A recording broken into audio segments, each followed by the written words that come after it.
Pourquoi les athées ont tort? Et ils le savent. Les athées aiment se présenter comme des défenseurs de la logique et du doute raisonnable.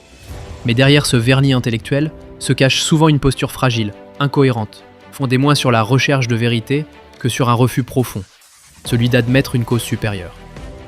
Ils affirment que l'univers, la vie, la conscience seraient le fruit du hasard. Mais dans la vie courante, personne ne croit que l'ordre naît spontanément du chaos. Si tu trouves une maison au milieu d'un champ ou une montre dans le désert, tu ne penseras jamais qu'elles sont apparues toutes seules.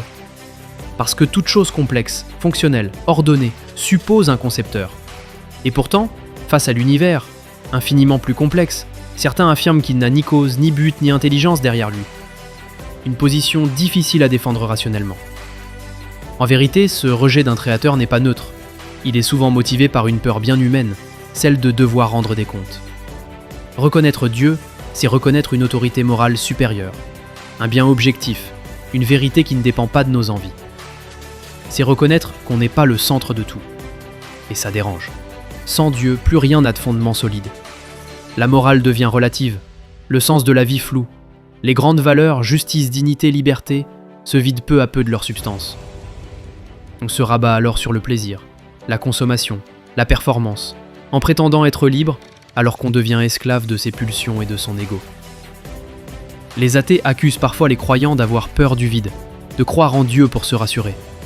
Mais soyons honnêtes, entre la perspective d'un néant éternel et celle d'un jugement divin, qui a le plus de raisons d'avoir peur?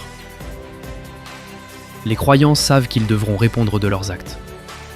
Leur foi ne les endort pas, elle les pousse à l'exigence, à la remise en question, à la lutte intérieure.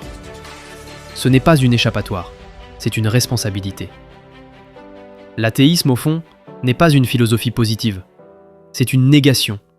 Négation de Dieu, du sens, de la morale, de l'au-delà. Mais il ne propose rien de stable à la place. Il promet la liberté, mais engendre souvent l'angoisse, l'instabilité, le besoin de divertissement permanent. Et il critique la foi, non parce qu'elle serait fausse, mais parce qu'elle dérange, parce qu'elle rappelle qu'il existe une vérité, et que cette vérité, un jour, s'imposera à tous.